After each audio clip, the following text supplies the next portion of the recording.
앞에서 이야기했던 자연학화 운동에 대해서 하나의 퀴즈를 내보도록 하겠습니다. 여기에 피사의 사탑에 어떤 분이 엄청 큰 물체와 조그만 물체를 떨어뜨리고 있습니다. 여기서 그림에 보면 이 두 개가 동시에 떨어지는 것처럼 보이는데요. 여러분은 어떻게 생각하세요? 이렇게 무거운 나무로 된 공과 가벼운 나무로 이루어진 작은 공을 갖다가 떨어뜨리면 이렇게 동시에 떨어질까요?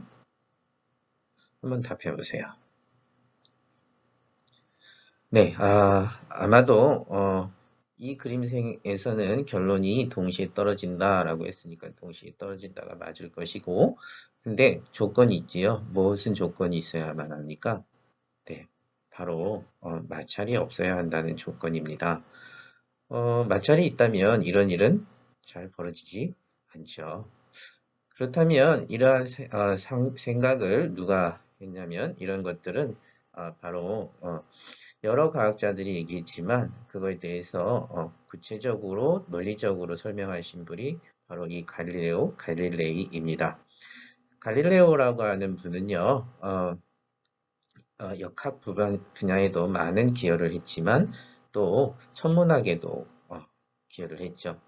근데 결국에는 모두 다 물체의 운동에 대해서 그 운동의 원인과 그 다음에 물체 운동이 어떻게 이러한 현재의 운동을 하고 있는지에 대한 깊은 사고가 그의 주된 관심사였습니다.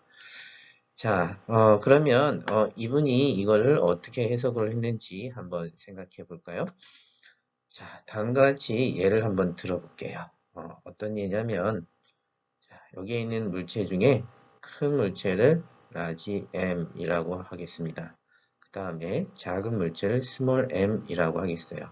그럼 라지 m과 스몰 m 중에서 일단 우리가 일반적으로 생각하고 있는 라지 m 큰 질량을 가진 게 먼저 떨어지고 속력이 빠르고 얘가 천천히 나중에 떨어진다라고 일단은 우리가 그것을 대전제 가정으로 해놓겠습니다.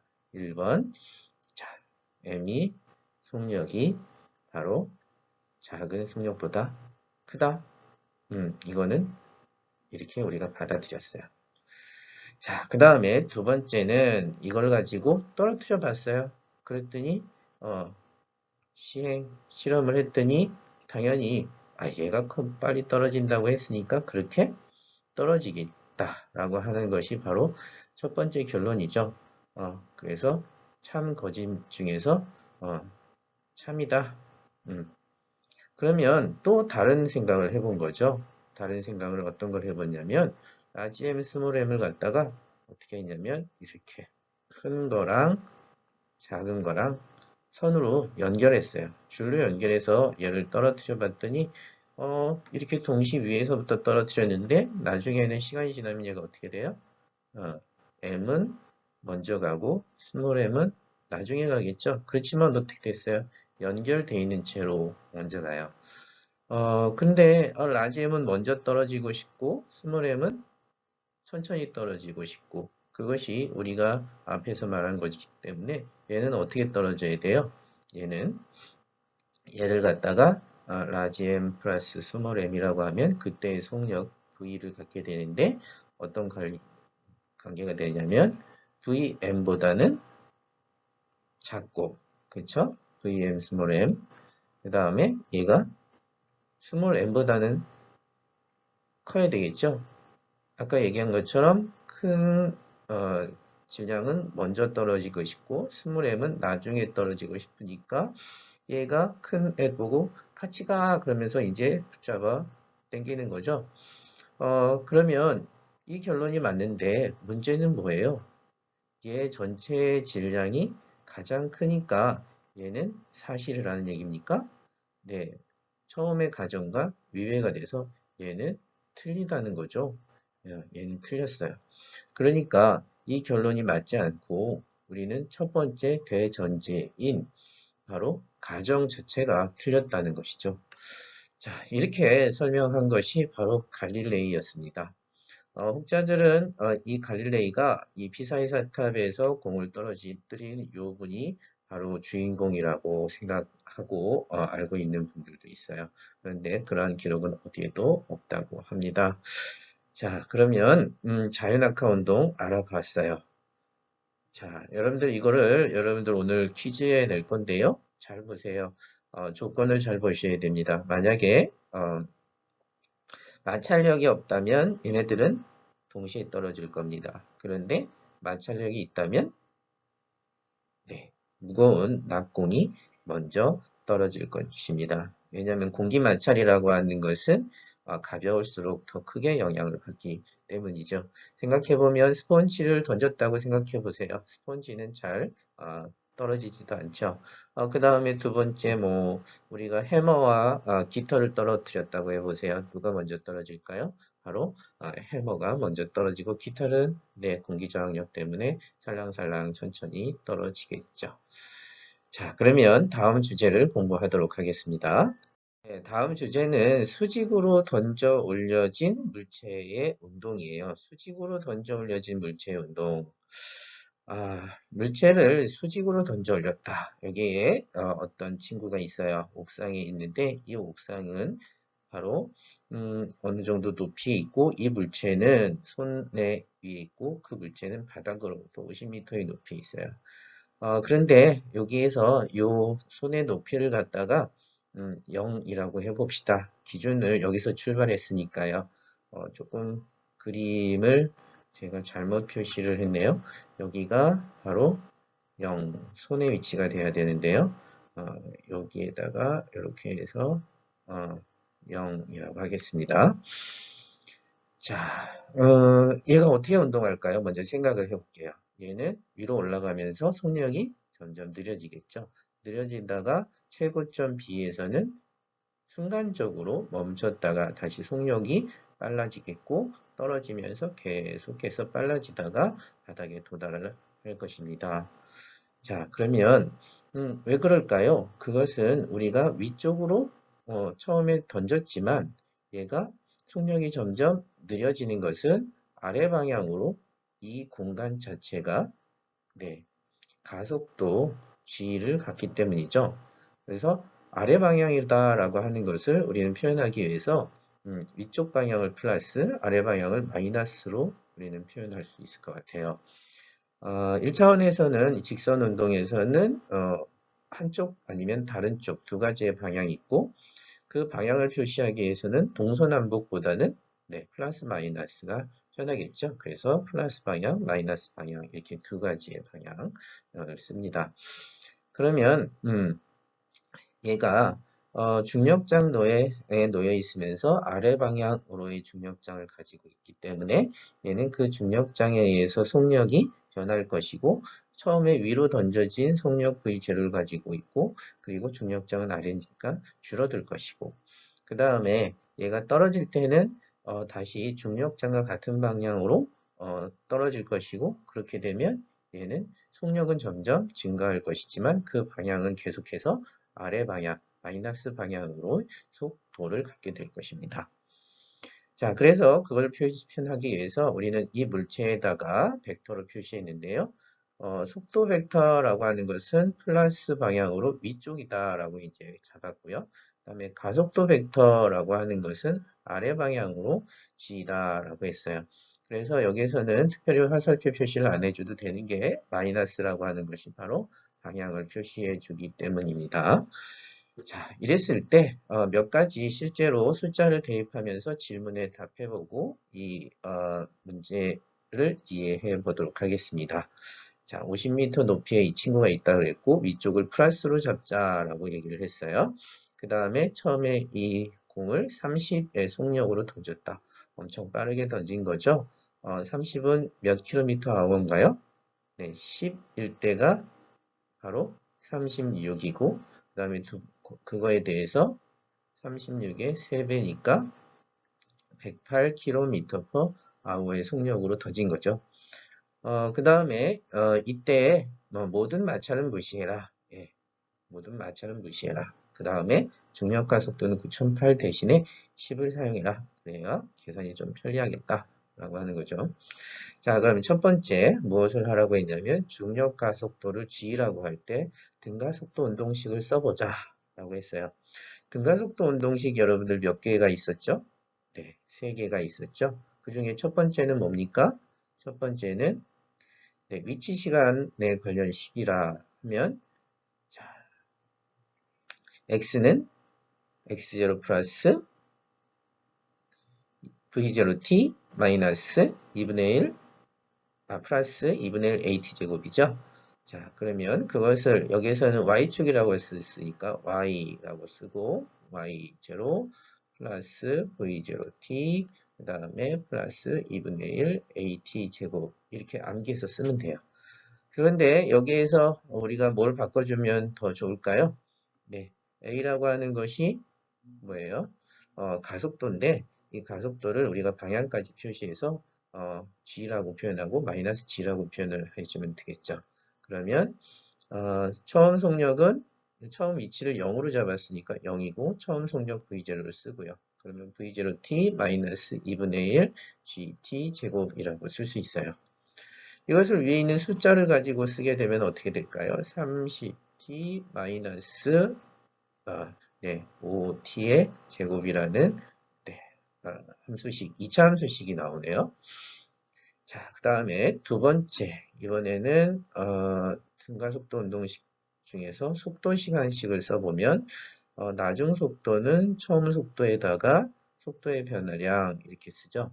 그럼 이것도 마찬가지로 a-네, 예, 여기 있는 가속도의 값이 마이너스 g라고 우리가 표현을 했기 때문에 얘는 v0 마이너스 gt가 될 것이고요. 숫자를 집어넣게 되면 30 마이너스 10t라는 운동식이 되겠죠. 다음에 또 다른 식이 있죠. 세 번째, 우리가 두 개를 연립해서 t를 소거하면 만들 수 있는 식. 바로 속도와 거리 관련, 위치 관련식이죠. v제곱 마이너스 v0 제곱은 2as. 근데 여기서도 여기에 있는 가속도 a를 갖다가 중력 가속도 g로 표현을 하게 되면 v제곱 마이너스 v0 제곱은 바로 마이너스 2g y 이렇게 표현할 수 있습니다. s 여기 y 예, y로 표현했으니까요. 그 다음에 이 정도면 끝이 난 것 같은데요. 네, 그러면 이번에는 두 번째 최고점에 도달하는데 걸리는 시간 tb를 알아보세요. 여기서의 시간을 알아보라고요. 자, 시간을 알아본다면은 어떻게 찾을 수 있을까요? 우선 세 번째 식은 시간에 관계가 없으니까 얘는 당연히 아닐 거고 그 다음에 두 가지가 있는데 첫 번째 식에서는 위치를 알면 시간을 알 수 있고 처음 속도, 가속도 알 수 있으니까 시간을 알 수 있는데 위치를 알게 될 수 있을까요? 여기 위치는 우리가 현재로서는 알 방법이 별로 없네요. 물론 많이 생각해보면 알 수도 있겠지만 근데 2번을 보면 쉽게 알 수 있어요. 보세요. 처음 속도는 우리가 알고 있죠. 그 다음에 나중 속도는 어때요? 이 위치에서는 바로 네, 순간적으로 정지하니까 0이잖아요.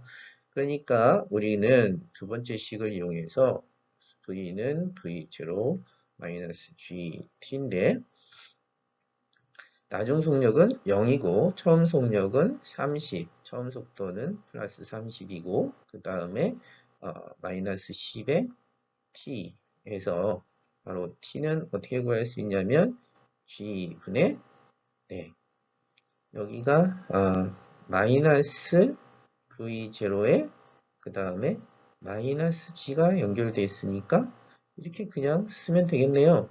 네, 플러스 플러스. 자, 또 계산을 이 아래쪽 숫자를 집어넣은 것도 계산을 해보면 아래쪽으로는 마이너스 10, 위쪽으로는 이항이 있으니까 마이너스 30. 그래서 결과적으로는 3초가 나옵니다. 그런데 한번 생각해 보면, 이렇게 할 것이 아니고, 단순히 우리가 가속도, 등가속도 얻는 건 처음 속도로도 우리가 생각할 수 있습니다. 라고 얘기할 수 있죠. 한번 볼게요. 그림에서 보면 얘는 위쪽으로 던졌어요. 위쪽으로 던졌는데 초속도 30으로 던졌어요. 그런데 얘는 어떤 공간이냐면 중력장인데 아래쪽으로 10m/s 제곱씩 변해요. 그것은 무엇이냐면 물체가 있을 때 얘가 속력이 아래쪽으로 10m/s씩 변한다니까 30m/s로 던지면 얘가 1초가 지나면 어떻게 돼요? 20이 되는 거죠. 10m씩 아래식으로 변하니까요. 그 다음에 2초가 지나면 속력이 10이 되죠. 그리고 3초가 지나면 속력이 0이 되는 거잖아요. 즉 속력이 일정하게 감소하는 거죠. 그래서 이 꼭대기까지 올라가는데 걸리는 시간은 3초입니다. 라고 얘기를 합니다. 그런데 지금 두 번째 우리가 식으로 얘기한 거랑 나중에 제가 얘기한 거랑은 이렇게도 생각할 수 있습니다. 라고 얘기했지만 사실은 똑같은 거였죠. 뭐냐면 이게 나중속력이고요. 그죠? 여기에서 V는 나중속력이에요. 나중속력은 처음 속력에 대해서 변하는데 얼마씩 변합니까? 1초마다 그죠? 10씩 변합니다. 근데 10씩 어떻게 돼요? 예, 마이너스 방향으로 변합니다. 라고 하는 것이 바로 이 식이었다는 거죠.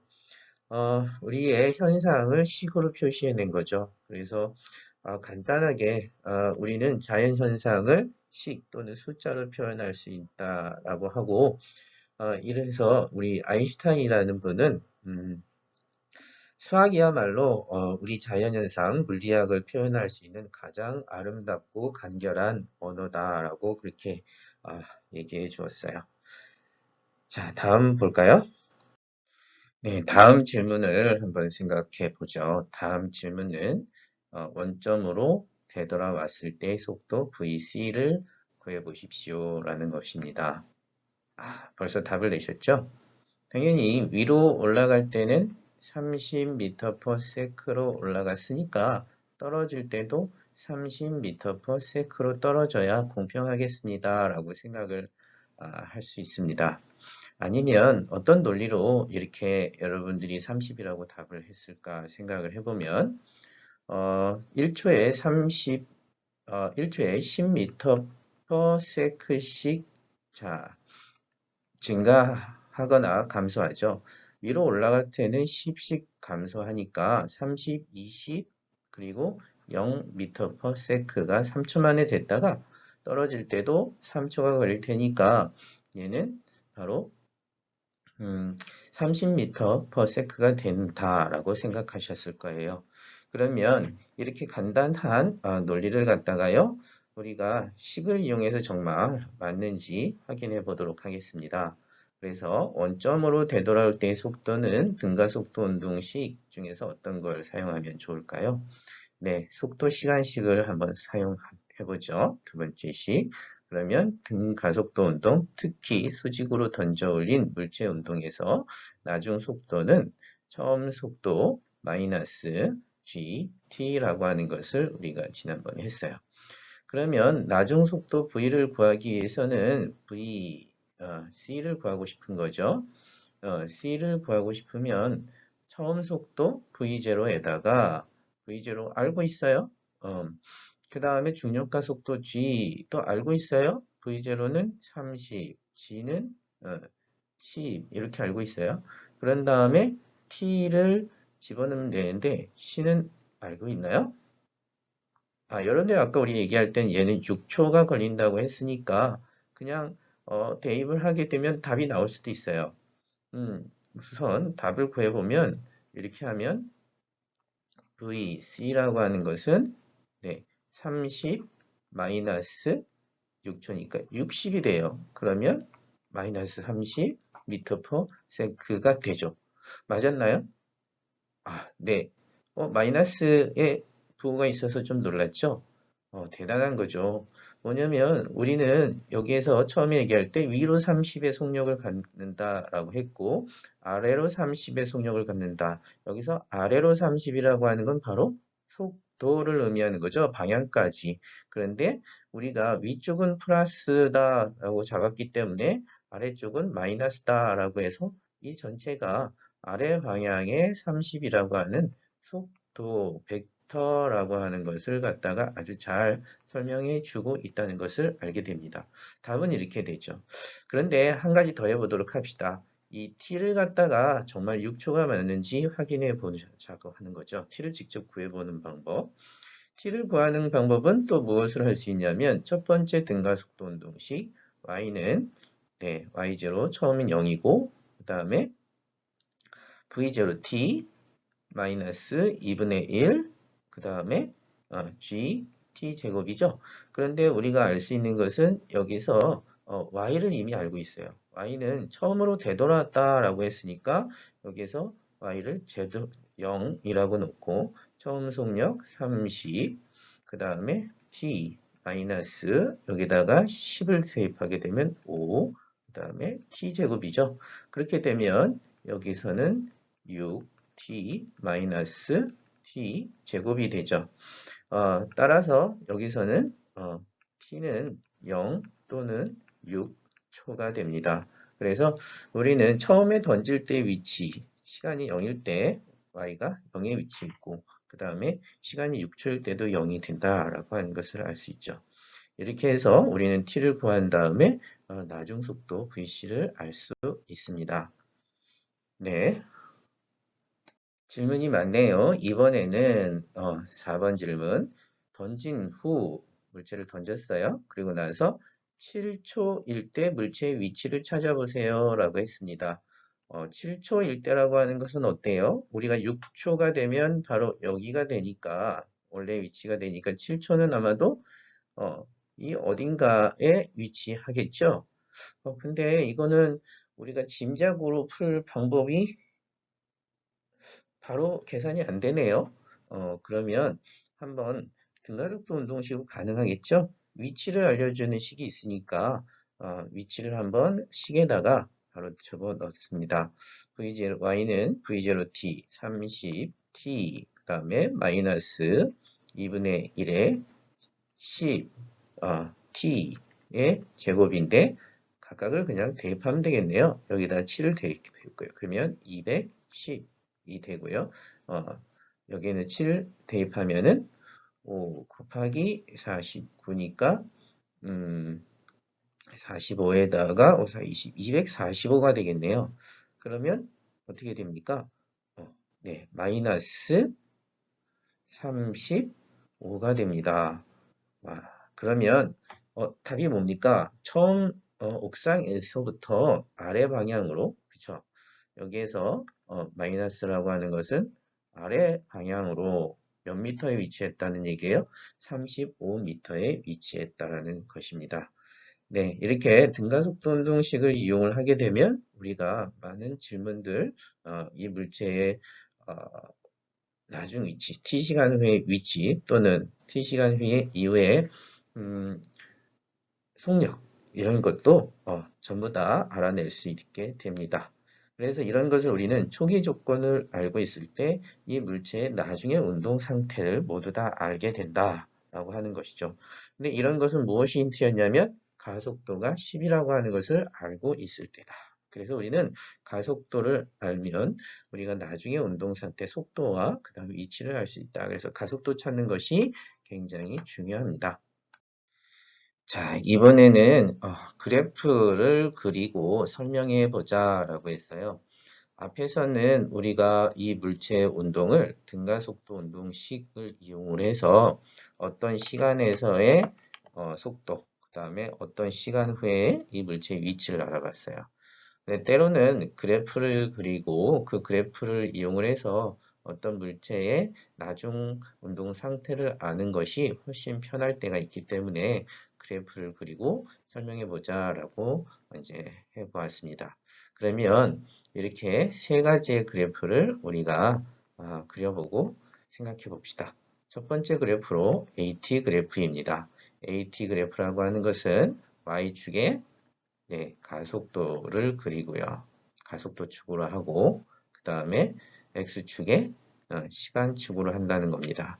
그랬을 때 여기에서 가속도는 어때요? 네, 플러스 값은 아니고 마이너스 값으로 아래 방향으로 라는 뜻이죠. G10의 값을 지속적으로 갖는 거죠. 어떤 시간이든지 간에요. 그래서 일정한 이렇게 그래프를 갖게 됩니다. 그래서 AT 그래프를 보면은 가속도는 마이너스 방향으로 G를 갖는다, 10을 갖는다라는 것을 알 수 있고 또 무엇을 알 수 있을까요? 네, 여기에 이렇게 면적을 그려보면 면적이 무엇을 의미하죠? 네, 뭐 해보면 되죠. 마이너스 G 곱하기 T잖아요. 그러면 이것은 네, 속도의 변화량이 됩니다. 왜 그럴까요? 우리 정의에서부터 오는 거죠. 가속도 A라고 하는 것은 뭐예요? 시간분의 속도의 변화량입니다. 라고 하는 거죠. 그런데 여기서 그러면 이 값은 이 델타 V는 0보다 작은 값을 갖네요. 그럼 이 0보다 작은 델타 V를 갖는다라는 것은 뭐예요? 속도가 줄어든다는 것일 수도 있어요. 그거는 원래 처음 속도와 같은 방향일 때. 그런데 얘가 아래 방향일 때는 어때요? 아래 방향일 때는 속도가 줄어듭니까? 그렇게 표현하면 좀 이상하죠. 그거는 아래 방향으로 속력이 증가한다라고 표현을 하는 게 더 우리가 이해하기는 좋습니다. 그래서 우리는 이 속도의 변화량이 0보다 작다라고 하는 것은 단순히 속도로 얘기하는 것보다는 뭐가 좋냐면 속도의 변화량이 0보다 작은 것은 여기에서 바로 요 속도 벡터의 변화량이 바로 벡터고 이것도 0보다 작다라고 하는 것은 음의 값을 갖는데 그것은 가속도가 음의 값을 갖는다라고 이해하는 것이 더 좋을 것 같아요. 네. 그러면 두 번째 VT 그래프에 대해서 알아보도록 하겠습니다. 그러면 VT 그래프를 먼저 그려보면 Y축에다가는 뭐가 되겠어요? 네, 속도라고 쓰고요. 그 다음에 X축에서는 네, 시간이라고 쓰면 됩니다. 단위도 사실은 써주면 좋죠. 우리는 초, 또 미터 퍼 세크라고 하는 단위를 쓰고 자, 여기가 속도가 0보다 크다라는 것은 이 물체는 위쪽으로 가고 있다라고 하는 것이고 만약에 속도가 0보다 작다라고 하면 이 물체는 아래쪽으로 운동하고 있다라고 하는 것을 알 수 있고요. 처음 속도는 얼마죠? 30입니다. 자, 이것이 점점 시간이 지나면 속도가 줄죠? 그러다가 얼마가 돼요? 최고점이 되었을 때는 속도가 0이 되는데, 그때 0이 됐을 때 시간은 우리가 앞에서 했으니까 3초가 걸립니다. 3초가 되겠고, 그 다음에 또 이렇게 대칭적으로 해서 계속 속도가 줄겠죠? 그래서 속도가 마이너스 30이 돼서 자기 자신이 됐을 때는 시간이 얼마예요? 6초였었어요. 그 다음에 속도는 계속 어떻게 됩니까? 네, 속도는 아래 방향으로 계속 증가하니까 계속 이렇게 연결해서 이을 수가 있어요. 자, 그러면 여기서 우리가 알 수 있는 이 그래프를 통해서 알 수 있는 것은 어떤 것들이 될까요? 바로 네, 그래프가 이렇게 쭉 내려가고 있다. 직선으로 쭉 내려가고 있다는 것을 본다면 이 그래프에서의 바로 뭐예요? 기울기가 바로 음수다, 0보다 작다라고 하는 것이고 기울기는 무엇을 의미하냐면 바로 가속도죠. 시간에 대한 속도의 변화량이니까. 그럼 얘가 음수이니까 얘는 네, 원래 속도 방향에 대해서 처음 속도 방향에 대해서 마이너스 방향으로 얘는 가속도를 갖는다라고 할 수 있고요. 그 다음에 여기에서 우리가 알 수 있는 것은 가속도 시간 그래프에서 요 바로 뭐예요? 넓이죠. 넓이가 의미하는 것은 뭐겠어요? 이 넓이는 곱해보면 2분의 1에 구해보면 2분의 1에 30 곱하기 3 이거는 뭐예요? 네, 45 플러스 45가 나왔는데 3초 있을 때 이 물체에 뭐가 되는 겁니까? 네, 위치가 되는 거죠. 즉 B에서의 위치라고 하는 거죠. 3초의 위치는 이 물체는 45가 됩니다. 라고 하는 거죠. 자, 그 다음에 여기에서 또 여기에 6초까지의 민넓이를 구하면 뭐가 됩니까? 네, 여기에 민넓이 구하면 마이너스 45라고 하는 뭐예요? 네, 이것은 위치의 변화량이죠. 그래서 여기서는 3초에서부터 6초까지의 시간의 변화에 따른 속력의 변화였었고, 속도의 변화였었고, 그것을 갖다가 면적을 하면은 바로 네, 변이가 나오는데 이 변이는 어디서부터 어디까지 변이에요? 3초에서 6초까지, 즉 여기 B에서부터 C까지 쭉 내려와서 여기 자신의 위치까지 내려오는 데까지에 걸리는 변이죠.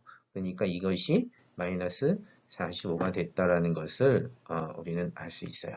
그러니까 총 위치는 어때요? 총 위치는 플러스 45, 마이너스 45니까 둘을 더하면 y는 0이라고 하는 거죠.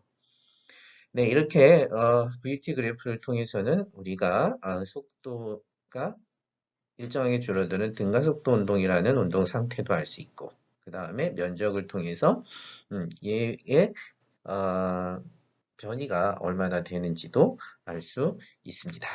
세 번째, 이번에는 YT 그래프를 그려보도록 하겠습니다. 그릴 데가 없는데 한번 그리고 여기에 있는 가속도 시간 그래프를 한번 지우고 여기에다가 한번 그려서 같이 생각을 해보겠습니다. 가속도 시간 그래프, 그 다음에 속도 시간 그래프, 이번에는 YT는 위치 시간 그래프. 네, 그러면 위치 시간 그래프는 어떻게 될까요? 자, Y축에다가, 다시 그려야겠네요. Y축에다가 이렇게 위치라고 그리고요. 그 다음에 이렇게 해서 시간이라고 그리고요. 처음 위치는 0에서부터 출발할 거고요. 나중 맨 꼭대기에서 위치는 우리가 얼마였어요? 45m라고 할 거고요. 그때의 시간은 어떻게 돼요? 그때의 시간은 바로 3초고 그 다음에 다시 떨어졌을 땐 6초죠.